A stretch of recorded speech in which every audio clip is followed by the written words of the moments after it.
সুপ্রিয় দর্শক সবাইকে স্বাগত জানাচ্ছি টিভিএন 24 আয়োজিত নিয়মিত অনুষ্ঠান দ্য ভিউজ। আমি হাবিব রহমান আছি আপনাদের সাথে। আম, গত সপ্তাহে একটি অংশ বলার চেষ্টা করেছিলাম, কিন্তু সময়ের অভাবে সেটি পারিনি। কিছুটা হলেও সেখানে আলোকপাত করব, তারপরে চলে যাব তিনটি গুরুত্বপূর্ণ বিষয় আছে, সে এক এক করে তুলে ধরবো সেটি। তার আগে বলে বলে দিতে চাই, এর মধ্যে অনেক কিছু হয়ে গেছে। আমি জানি আপনারা বাসায় বসে যারা দেখছেন, ফেসবুক লাইভে যে পরে দেখবেন অথবা ইউটিউবে দেখবেন অবশ্যই পরবর্তীতে। আপনারা অনেকেই জানেন বাংলাদেশে অবস্থা খুব tense. That is not an understatement. আমি জানি না হোয়াট ইজ আন্ডারস্টেটমেন্ট। সো আমরা সবাই উদ্বিগ্ন। টিভিএনের পক্ষ থেকে আমরা কাজ করে যাচ্ছি। আজ রাত 9টার প্রাইম টাইম নিউজ যথাসময়ে হবে, এবং আমি মনে করি যথেষ্ট পরিমাণ ইনফরমেশন থাকবে আপনাদের জন্য। আমি মনে করি আপনারা যারা দেখবেন, আপনারা অনেক কিছু হয়তো নতুন করে দেখবেন বা অনেক কিছু দেখে ফেলেছেন ইতিমধ্যে, কিন্তু আমরা চেষ্টা করব নতুন ইনফরমেশন আপনাদের কাছে তুলে আনার, এবং আমাদের প্রচেষ্টা সবসময় সেটি অব্যাহত থাকে। আজ রাত 8টায়, কিছুক্ষণ পরে, এই অনুষ্ঠানের পরেই শুরু হতে যাচ্ছে আওয়ার ডেমোক্রেসি।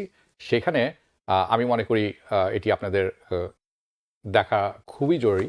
যারা বাসায় বসে দেখছেন সরাসরি, আমি যারা ফেসবুকে দেখতে পারছেন না, আমি আপনাদের অনুরোধ করব, যারা নিয়মিত দেখে থাকেন অনুষ্ঠানটি পরবর্তীতে দেখবেন, আপনারা কিন্তু পালকি যে অ্যাপ্লিকেশনটা আছে সেটি ডাউনলোড করতে পারেন, এবং সেখানে আপনারা এটি যাদের অ্যাপল আইডি আছে, আপনার অ্যাপল আইডি পাসওয়ার্ড দিতে হবে না, ওই বাটনে ক্লিক করলেই হবে। It's free of cost. সেখানে টিভিএন দেখতে পারবেন আপনারা, free of cost, free, no charge. আপনি যদি নর্থ আমেরিকা থেকে থাকেন, ক্যানাডা, ইউএস। একই সাথে আপডেটের ইনফরমেশন দেখতে আপনারা কিন্তু tvn24.com-এও যেতে পারেন। সেখানে যথেষ্ট পরিমাণ ইনফরমেশন এবং daily update, actually every few hours update হয়ে থাকে। সেখানে আমরা একটি জনমত জরিপ চালাচ্ছি, প্রথম পেজেই আছে। আপনি কাকে ভোট দেবেন দেখে নিন একটু। এনিওয়ে, গত শুক্রবার যেখানে শেষ করেছিলাম সেখান থেকে শুরু করব। আমি বলেছিলাম অনুষ্ঠানের শুরুতেই যে আমেরিকায় অর্থনৈতিক পরিবর্তন আসছে। এই ডলার 10 years ago, ডলার নাও মোটেও এক নয়, এটির ক্রয় ক্ষমতা কমে এসেছে। এবং সেই সাথে $1,00,000 ইনকাম যারা করতেন, আয় করতেন বাৎসরিক, তাদেরকে ধনী মনে করা হতো। এখন আমি সেদিন বলেছিলাম যে আপনি যদি মনে করেন আপনি খেয়ে পরে ভালো মতো চলছেন, আরামে চলছেন, এবং আপনি মনে করেন আপনি middle class or upper middle class or close two upper middle class, not even pure middle class, আপনার বাৎসরিক আয় হতে হবে $1,86,000।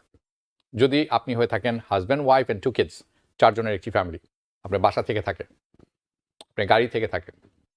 এটি বলেছিলাম।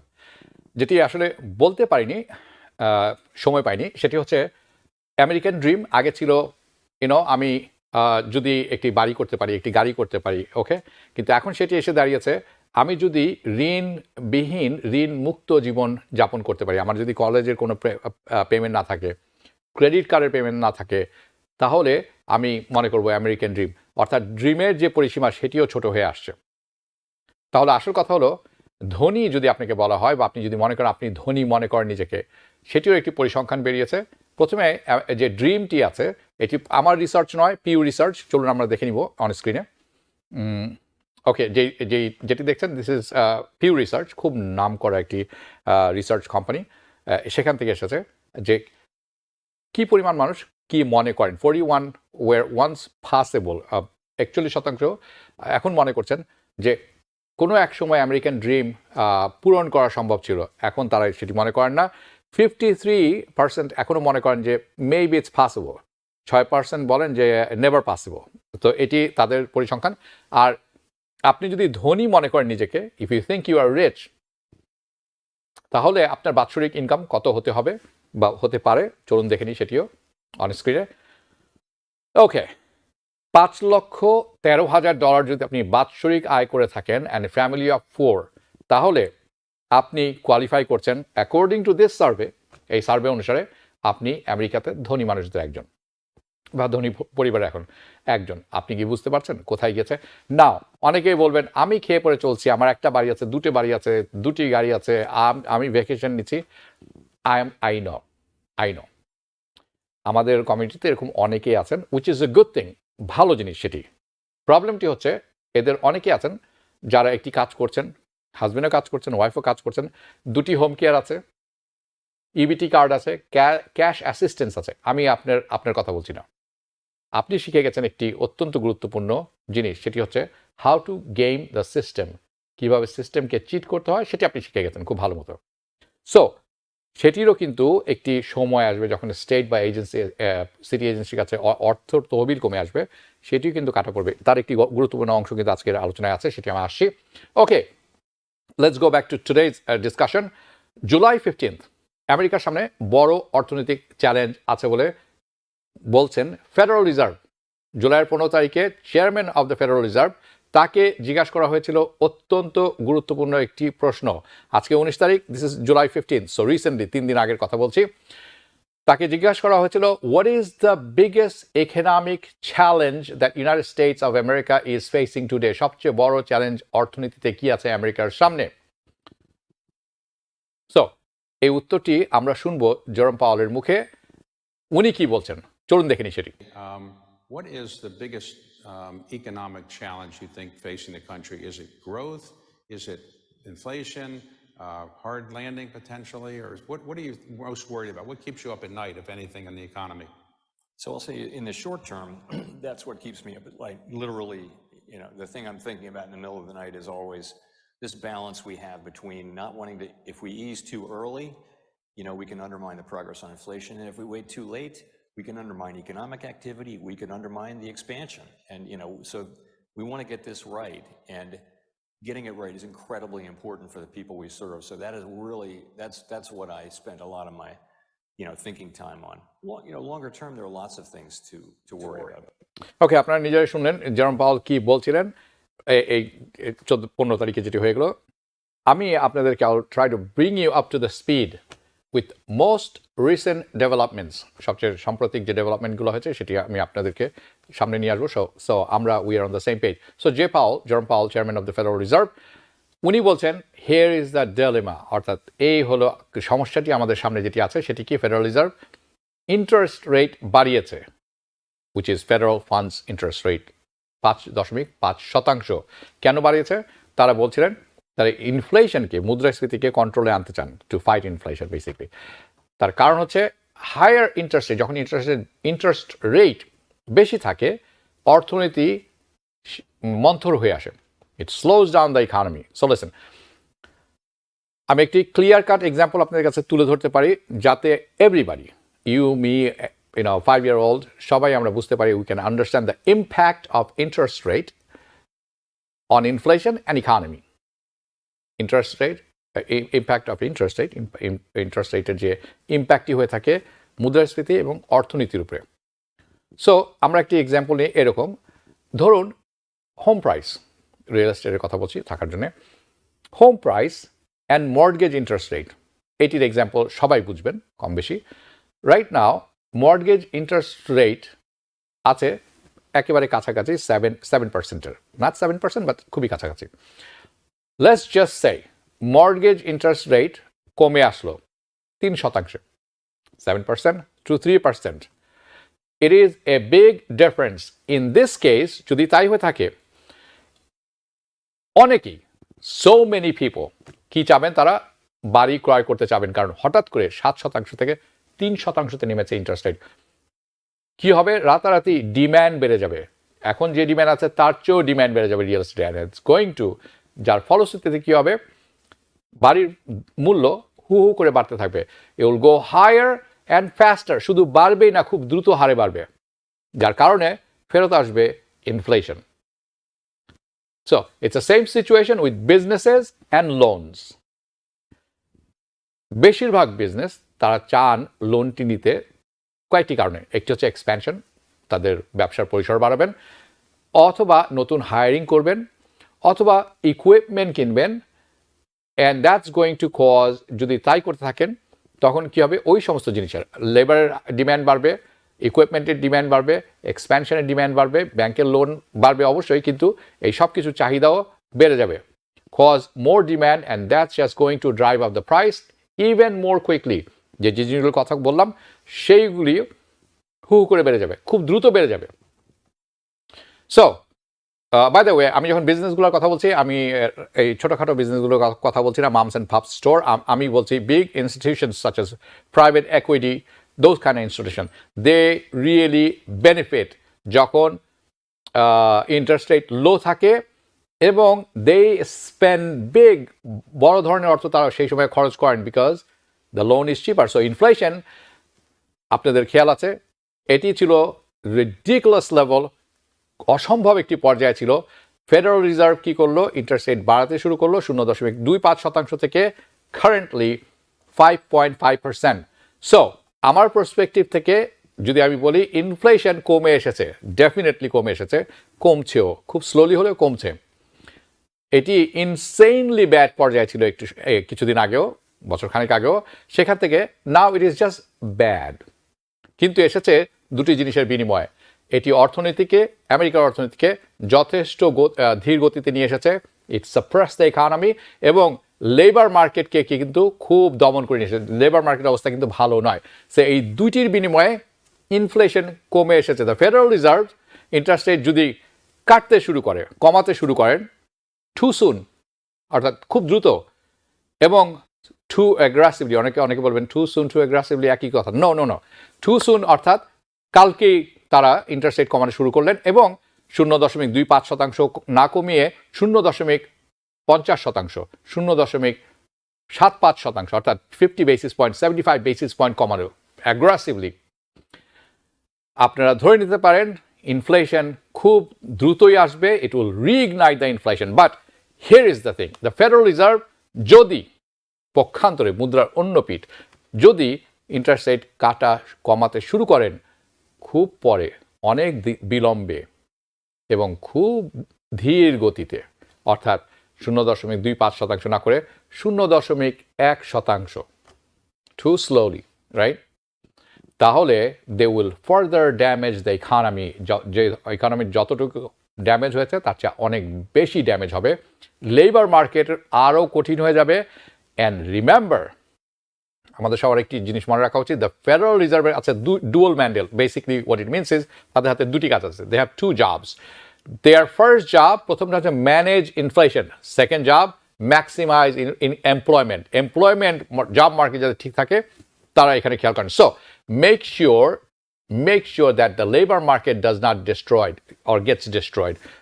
এটি তাদের ডুয়াল ম্যান্ডেটের দুটি অংশের একটি অংশ। ওকে, দ্য কারেন্ট, এই মুহূর্তে যে সম্ভাবনায় ফেডারেল রিজার্ভ ইন্টারেস্ট রেট কাটবেন অথবা কাটা শুরু করবেন ইন জুলাই, তার সম্ভাবনা কতখানি? তাদের আগামী মিটিংটি হচ্ছে আজকে 19 তারিখ, 31 তারিখে, অর্থাৎ 10 days ধরেন, 13 days, ওকে, 11 days, দুঃখিত। অ্যান্ড ইটস, যে তথ্যটি আমি তুলে ধরবো, it's coming from CME Fed watch tool. আপনারা দেখে নিতে পারবেন, CME Fed watch tool search করে পাবেন। 6.7% অনলি সম্ভাবনা আছে যে একটি ইন্টারেস্ট রেট কাটতে পারে বা কমতে পারে, ইন্টারেস্ট রেট কমতে পারে। এটা সম্ভাবনা হলো 100%-এর মধ্যে 6.7% লোক বলছেন যে কমতে পারে in their upcoming meeting, which is on July 31st। I do not think, আমি মনে করি না তারা ইন্টারেস্ট রেট কোনো কিছু করবেন July. And that's, by the way, that's my opinion. আপনার ওপিনিয়ন ডিফারেন্ট হতে পারে based on your experience. So let me take you to September meeting. তাদের পরবর্তী মিটিং যে জুলাইয়ের পরে, সেটি হচ্ছে সেপ্টেম্বরে। এটি হবে খুব ইন্টারেস্টিং, ভেরি ইন্টারেস্টিং। তার কারণ হচ্ছে মার্কেট এক্সপেকটেশন। 98% যারা ওয়াল স্ট্রিটে আছেন, অর্থনীতিবিদ আছেন, তারা বলছেন 98% চান্সেস যে ইন্টারেস্ট রেটের কমতে যাচ্ছে। They will cut interest rate at that September meeting. Maybe আর একটু আগে বাড়িয়ে বলছেন, আমিও সেই দলে এখন আছি, এটি সেপ্টেম্বরের আগেও হতে পারে, তাদের মিটিং আগে। না, এই এক্সপেকটেশনটি, যে আশাবাদটি আমি বললাম কিছুক্ষণ আগে, সেটি সপ্তাহ 2 আগেও ছিল 70%। এখন সেটি এসে বেড়ে দাঁড়িয়েছে 98%। ও দুঃখিত, 70% ছিল 1 মাস আগে।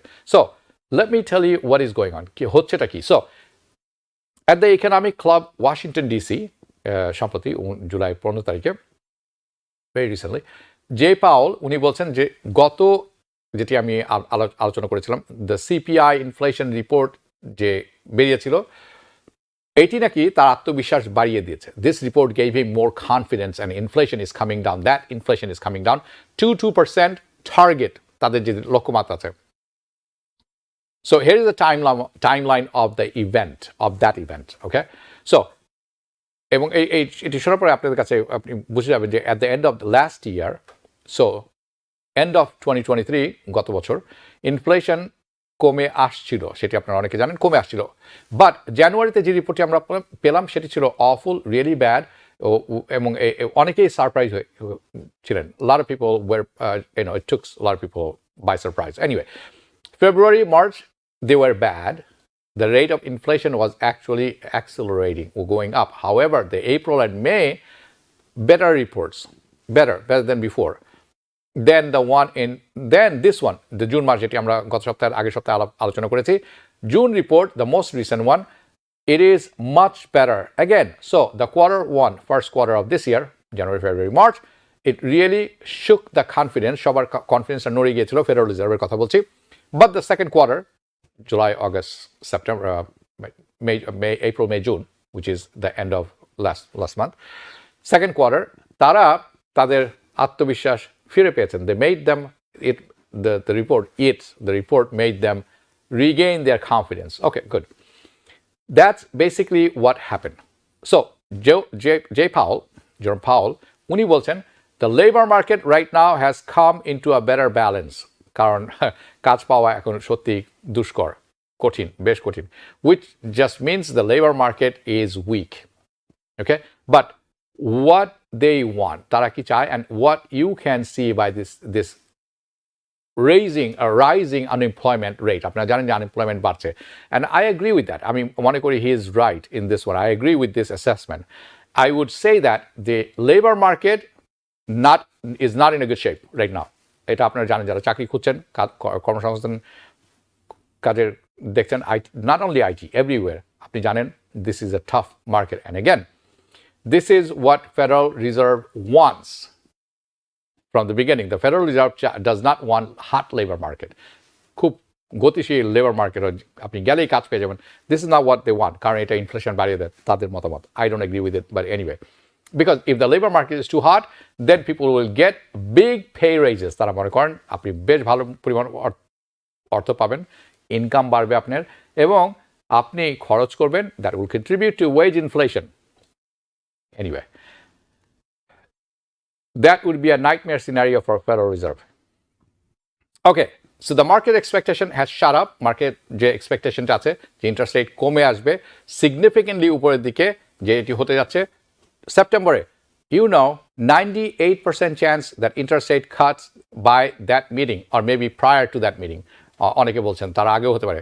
That is a very high expectation, এবং আমিও সেটি মনে করছি। আমি আমার জানুয়ারি থেকে বলে আসছি নাথিং উইল হ্যাপেন, আমার মনে হচ্ছে সেপ্টেম্বরে something can happen, and it is believed that and that like we are getting that sweet spot, আমাদের মনে হচ্ছে যেটি আশা করছেন জেরোম পাওয়েল, ফেডারেল রিজার্ভের চেয়ারম্যান, অথবা ফেডারেল রিজার্ভ যারা আশা করছিলেন, যেই জায়গাটা আমাদের থাকতে হবে ইন্টারেস্ট রেট নিয়ে, not ইনফ্লেশন নিয়ে, ওই জায়গাটিতে হয়তো আমরা চলে যাচ্ছি। It's not too late, it's not too early, খুব দ্রুতও হচ্ছে না, খুব কাছাকাছিও করছেন না, খুব দ্রুতও করছেন না, কিন্তু খুব দূরেও যাচ্ছেন না।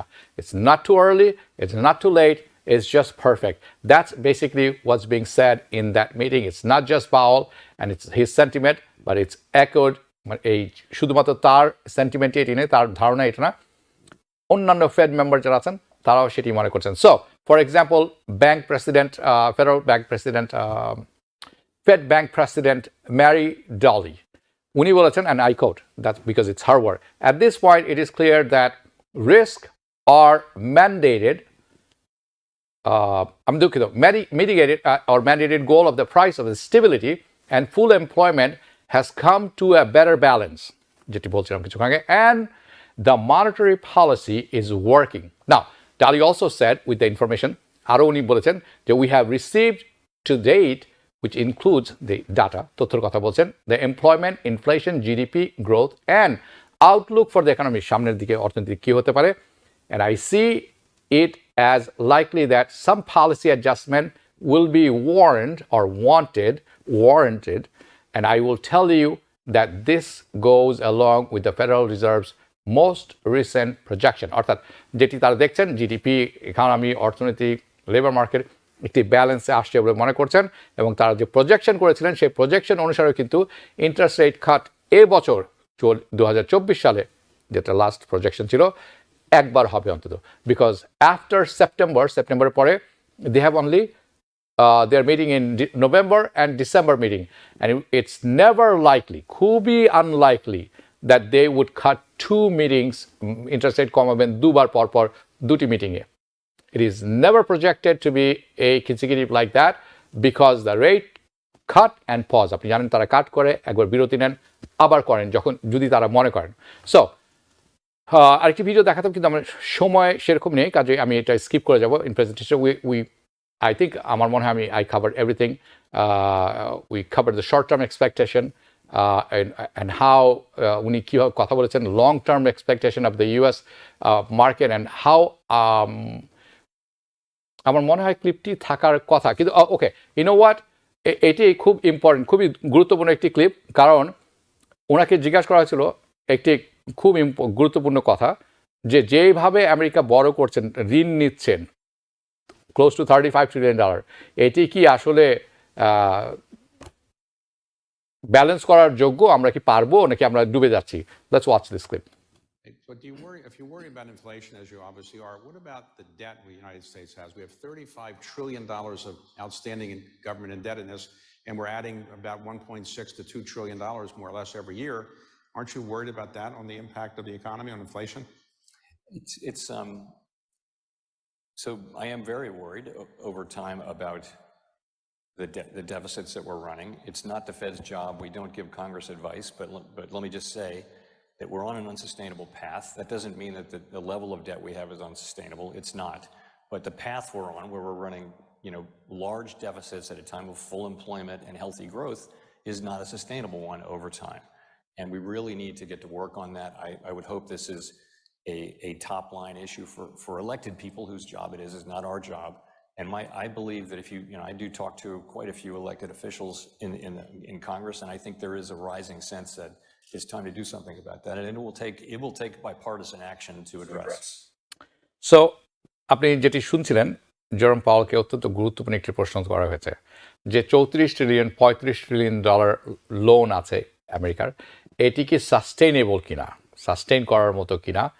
উনি যেটি বলছেন যে সাস্টেইনেবল, কিন্তু যেই গতিতে আমরা যাচ্ছি সেটি কতদিন সাস্টেইনেবল, এটি একটি প্রসঙ্গ, এবং আরও কিছু ব্যাখ্যা এখানে ছিল যেটি আমি হয়তো আগামী অনুষ্ঠানে করব, I think, because that is an important thing. $35 trillion loan কিন্তু মুখের কথা নয়, এবং যে পরিমাণ ইনকাম আমরা করছি আমেরিকা, তার চেয়ে কয়েক গুণ বেশি খরচ করে থাকি। আপনাদের আমি গত অনুষ্ঠান বা তার আগের অনুষ্ঠানে বলেছিলাম যে ট্যাক্স রেভিনিউ আসে $4.9 trillion, close to $5 trillion। America প্রতি বছর খরচ করেন expenses, it's $7 trillion, 7 trillion, little bit more than $7 trillion। অর্থাৎ যেটি ইনকাম করছেন না তার থেকেও $2 trillion অথবা $2.5 trillion আপনি বেশি খরচ করছেন, এবং তার একটি বড় অংশ খরচ হচ্ছে আপনি যে ঋণ নিচ্ছেন তার সুদের অংশ ফেরত দেওয়ার। এবং আমি বলেছিলাম 2 সপ্তাহ আগে যে এটি $800 billion পৌঁছে গেছে, ক্লোজ টু $900 billion, অর্থাৎ উইথিন নেক্সট 2-3 ইয়ার্স, এটি নেক্সট 5 ইয়ার্স, আমরা দেখছি প্রজেকশন বলছে যে interest payment for $35 trillion $1 trillion পৌঁছবে, এবং ইন্টারেস্ট রেট যে পর্যায়ে আছে এটি যদি এই পর্যায়ে থাকে আরও বেশি কিছুদিন, হ্যাঁ, খুব তাড়াতাড়ি $1 trillion যাবে। এত খরচ আর কোথাও নয়। সবচেয়ে বড় খরচ হচ্ছে ইউএস সামরিক খাতে, তারপরে মেডিকেয়ার খাতে, মেডিকেয়ার মেডিকেইড, এবং সেটি স্বাভাবিক হওয়া উচিত। তারপরেই ছিল ইন্টারেস্ট রেট। এখন ইন্টারেস্ট রেট এই দুটিকে ছাপিয়ে গেছে, আনবিলিভেবল। এবং সামনে নির্বাচন আছে, দেখে শুনে অবস্থা দৃশ্যে মনে হচ্ছে না দুপক্ষের কোনো পক্ষই ready to really address real issues. তারা শুধু বড়াই করছেন, আমাকে ভোট দাও, আমাকে ভোট দিলে আমেরিকা বাঁচবে এবং সবাই ঠিক থাকবে। অন্য পক্ষ একই দাবি করছেন, বাট পলিসিটা কি, হোয়াট ইজ ইউর পলিসি, আপনি কীভাবে ডেফিসিট কন্ট্রোল করবেন। একদল বলেন যে ডেফিসিট আমি ঋণ কমাবো কীভাবে, মেডিকেয়ার কেটে দিয়ে। রিয়েলি?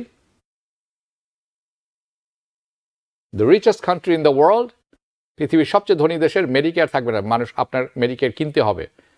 অবিশ্বাস্য একটি কথা। যারা বলছেন তাদের কিন্তু $1 million income, they don't care. Anyway, so the federal রিজার্ভের যে প্ল্যানটি আছে, the plan that is laid on the CPI, আপনারা হয়তো দেখেছেন যে তাদের যে সামারি অফ প্রজেকশন ছিল সেখানে তারা উল্লেখ করেছেন তারা ইন্টারেস্ট রেট কমাবেন, অর্থাৎ কাট করবেন ওয়ান টাইম, একবার এবছর 2024 এন্টায়ার ইয়ার, এবং সেটি হওয়ার সম্ভাবনা সবচেয়ে বেশি হচ্ছে সেপ্টেম্বরে। তারপরও আবারও ইন্টারেস্ট রেট কাটবে, এবং দিস ইজ ভেরি ইম্পর্টেন্ট। যারা নতুন বাড়ি ক্রয় করেছেন বা ক্রয় করতে যাচ্ছেন অথবা বছরখানেক হয়েছে কিনে ফেলেছেন, দিস ইজ ভেরি ইম্পর্টেন্ট। এটি নিয়ে আমি আগামী সপ্তাহে আরও ডিটেলস আলাপ করব, কারণ this is going to benefit you, really benefit you. Okay, anyway, so আরও বেশি রেট কাট আসতে যাচ্ছে 2025 and 2026. So it looks like Jay Powell is going to try to see through. By the way, উনি J Powell বলেছেন উনি আর 2 বছর আছে ওনার চাকরির মেয়াদ। উনি এর আগে রিটায়ারও করবেন না, অথবা চাকরি ছেড়েও যাবেন না, অথবা কুইট করবেন না। উনি বলছেন he will see through this 2 years. That means আমাদের আরও 2 বছর, যে জেরম পাওয়েল আরও 2 বছর আছেন এবং আমরা তাকে দেখব, and he is going to see through the full cycle, basically the rate hikes and the rate cuts. Okay, that ends এই সেগমেন্টের এখানে শেষ হলো। এখন সবচেয়ে ইম্পর্টেন্ট যেটি সেকশন আছে, স্পেশালি আপনি যদি নিউ ইয়র্ক সিটিতে থাকেন, NYC নিউ ইয়র্ক সিটি, এবং আপনি যদি ক্যাশ অ্যাসিস্ট্যান্স নিয়ে থাকেন বা পেয়ে থাকেন বা অ্যাপ্লিকেশন করছেন বা অনেক দিন ধরে পাচ্ছেন, this information is very important. আপনার জন্য এই পার্টটি অত্যন্ত গুরুত্বপূর্ণ। ওকে, কেন? অনেকেই হয়তো তাদের ক্যাশ অ্যাসিস্ট্যান্স হারাতে যাচ্ছেন বা বন্ধ হচ্ছে। So new York city will soon stop the cash assistance for residents. অনেকের জন্য বন্ধ করতে যাচ্ছেন, থামাতে যাচ্ছেন। কেন? যদি তারা একটি রিকোয়ারমেন্ট, একটি চাহিদা পূরণ করতে না পারেন, if they fail to meet the work requirement, সেটি কীরকম? New York City social service agency, by the way এই অংশটি একটি ব্রেকিং অংশ, এটির বিস্তারিত তুলে ধরবে আগামী সোমবার রুবায়াত অপলা, উনি দ্য ভিউজ অনুষ্ঠান করবেন, সেখানে আরও বিস্তারিত সেখানে উনি তুলে ধরবেন আমি আশা করছি। সো যে যতটুকু আমি পেয়েছি সেটি আমি তুলে ধরছি, এবং এটি এখনই আপনাদের সাবধান হওয়া উচিত। So new York City social services agency খুব দ্রুতই কাটা শুরু করবেন এই সেফটি নেট, এই যে সামাজিক নিরাপত্তা জাল যেটি বলা হয়, যেটি আমরা বলে থাকি সেফটি নেট বেনিফিট। কাদের জন্য কাটবেন? দুঃখজনক হলো সত্যি, এটি হচ্ছে লোয়েস্ট ইনকাম রেসিডেন্ট যারা আছেন, সবচেয়ে লো ইনকাম যাদের আছে তাদেরকে হারতে হবে। যদি তারা ফেল করেন, তাদের রিকোয়ারমেন্টটা পূরণ করতে ব্যর্থ হন, অ্যাকর্ডিং টু অ্যান ইমেল যেটি আমি পেয়েছি অন্য একটি সূত্রে, আমার কাছে এসেছে মানডেতে, অর্থাৎ সপ্তাহের শুরুতেই, যদি আমি করি না, কিন্তু আমি তথ্য বাছাই করতে গিয়ে আমাকে একটু অপেক্ষা করতে হয়েছে। সো এটি আসলে বেশ কিছুদিন আগে শুরু হয়েছিল এবং পাসও করেছিল, এবং সেটি হয়েছিল কোভিডের বেশ কিছুদিন আগে। সো বেসিক্যালি ইটস রিজাম্পশন, পুনরায় শুরু করতে যাচ্ছেন the so called welfare to work rule. এটির নাম দেওয়া হয়েছিল welfare to work rules for cash assistance recipient, যারা ক্যাশ অ্যাসিস্ট্যান্ট পেয়ে থাকেন। ওকে, এটি কবে থেকে এফেক্টিভ হতে যাচ্ছে? এটি ইফেক্টিভ হতে যাচ্ছে জুলাইয়ের 28 তারিখে। ওকে, আর মাত্র 10 দিনের মধ্যে। Okay, less than 10 days। The department of social service আছেন, তারা একটি ইমেল পাঠিয়ে মানডেতে এটি বিভিন্ন অর্গানাইজেশনের কাছে পাঠিয়েছেন এবং জানিয়েছেন। তারই সূত্র মতে আমিও জানতে পেরেছি, এবং তারা বলছেন যে the provided services to homeless and low income resident যারা আছেন তারা এটি অনেকে হারাতে যাচ্ছেন। যে এজেন্সি বলছেন দ্য স্টেট অ্যান্ড ফেডারেল ল এই ডিসিশনটি বেশ আগে নিয়েছেন। এটি থামিয়ে রাখা হয়েছিল এই রিকোয়ারমেন্টটি, যে আপনাকে কাজ করতে হবে, কাজ খুঁজতে হবে, আর গো টু স্কুলে যেতে হবে, আর লুক ফর এ জব, আর রিসিভ, যদি আপনি ক্যাশ অ্যাসিস্ট্যান্টটি চালিয়ে যেতে চান, বলবৎ রাখতে চান, এটি 4 বছর আগে শুরু হয়েছিল, তখন তারা থামিয়ে রেখেছেন। গত 4 বছর থেকে এটি তারা বলবৎ করেননি। সো ইট প্যাস অ্যাকচুয়ালি বিফোর প্যান্ডামিক। সবচেয়ে সাম্প্রতিক সিটি পরিসংখ্যান বলছে যে নিউ ইয়র্ক সিটিতে 5,50,000 অর্থাৎ মোর দেন 500,000 নিউ ইয়র্কার যারা বাস করে এখানে, তারা ক্যাশ অ্যাসিস্ট্যান্স বেনিফিট পেয়ে থাকেন। এবং এই পরিসংখ্যানটি যেটি আমি দিলাম সেটি অতি সম্প্রতি, অর্থাৎ এটি মে মাসের পরিসংখ্যান, যেটি 2020 সালের মেতে ছিল শুধুমাত্র 4 লক্ষ। তার অর্থ হচ্ছে এই 2-3 বছরের মধ্যেই এটি বেড়েছে 1,50,000। সো এটি আমি জানিয়ে রাখলাম। আমি জানি এটি কোনো সুখবর নয়, এটি একটি খারাপ খবর, কিন্তু এটি বাইপাস করার উপায় আছে, এবং সেটি হয় আগামী সোমবারের যে আলোচনা থাকবে সেখানে অপলের তুলে ধরবেন আপনাদের সামনে, আমি আশা করছি। Okay, so maybe it's a bad news, but maybe অতটাও খারাপ নিউজ নয়, কারণ বাইপাস করার যদি অপশন থাকে কিভাবে সেটি করতে হবে সেটি তিনি তুলে ধরবেন বলে আমি মনে করছি। এখন যে ইনফরমেশনটি দিব, this is an excellent immigration good news, really excellent news অনেকের জন্য, সবার জন্য নয়, অনেকের জন্য। এই প্রসঙ্গে আমি বলে রাখি, এটি স্পেশালি অনেকদিন ধরে কথা হয়েছে, এবং আমার যদি তার নাম মনে পড়ে ঠিক, সবিতা দাস নামে একজন আছেন, এবং তার হাজব্যান্ডের সাথে আমি বাংলাদেশে গিয়ে দেখা করেছিলাম কোনো একটি কারণে, আর ভেঙে বললাম না বিকজ ইটস এন ইমিগ্রেশন। আর একজন আছে, তার নাম আমি বলবো না, ডিপোর্টেড রিসেন্টলি। সো আমি এই জিনিসটার জন্য অপেক্ষা করছিলাম। ওকে, সো আপনার যদি পরিচিত কেউ থাকে, আপনার ফ্যামিলির অংশ, আপনার ভাই বোন, হাজব্যান্ড, সিস্টার, সান, হোয়াটএভার, লাভড ওয়ান্স, রাইট, যাকে আনফেয়ারলি, অন্যায্যভাবে ডিপোর্ট করে দেওয়া হয়েছে, কিন্তু তার আগে এখানে উনি বেশ কিছুদিন ছিলেন, he stayed in this country, in the US for long time. So এই গুড নিউজটা তাদের জন্য, আপনাদের সবার জন্য, যারা এই পর্যায়ে পড়েন বা এই পরিস্থিতির মধ্যে পড়েছেন। So we going to talk about এবং কিছুটা হলে আমি আগামী সপ্তাহে এই ইনফরমেশন আপনাদের কাছে তুলে ধরবো। High fraud post, by the way this is the technical name, high fraud post in a marriage interview. I am talking about, আমি বলছি আসলে K1, K3, IR1 interview, and it's very important. এটি একটি Google বেশ ভালো একটি documents আমি তৈরি করেছি। সময়ের স্বল্পতার কারণে আজকে আমি এটি শেয়ার করছি না, কিন্তু আগামী সপ্তাহে আপনারা এটি লিঙ্ক পাবেন যখন দেখবেন। সো আমি to give you a check list basically next week, যারা কনসিডার করছেন যে যাবেন, ওয়ান অফ দোজ ইন্ডিভিজুয়াল যারা এম্বাসিতে যাবেন ইন্টারভিউর জন্য, K1, K3 and immediate relative of marriage, যারা আপনার ইউএস কনসুলেটে যাবেন ওভারসিজ, তাদের জন্য it's going to be a very good. So যে কথাটি প্রথমে বলছিলাম সেটি যাই, যে প্রসঙ্গটি আলাপ করছিলাম, যাকে ডিপোর্ট করে দেওয়া হয়েছে তার একটি সুযোগ তৈরি হয়েছে। এটির নাম দেওয়া হয়েছে chance to come home act, chance to come home act. এটি it's the name of this legislation, এই রুলটির নাম দেওয়া হয়েছে। ওকে, সো এটি আমরা জানি, অনেক স্টোরি জানি আমরা, আপনিও জানেন অনেক স্টোরি, আপনারা অনেকেই জানেন যে stories of individual family members, either এটি আপনার ছেলে হতে পারে, মেয়ে হতে পারে, ফাদার হতে পারে, মাদার হতে পারে, গ্র্যান্ড মাদার হতে পারে, যিনি এখানে ছিলেন লম্বা সময়, মেনি ইয়ার্স, কিন্তু ডিপোর্ট করে দেওয়া হয়েছে অন্যায়ভাবে তাকে।